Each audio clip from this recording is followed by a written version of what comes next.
orden. Vale, eso, entonces le damos F10 en español. Hora y fecha fija.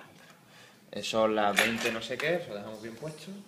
Sí, Las 20:35. Es el tabulador para saltar, luego te vas a rayar. Pues no hay ratón ni nada. Y luego le das para abajo para la fecha y es el 26, tabulador 02, tabulador 2013.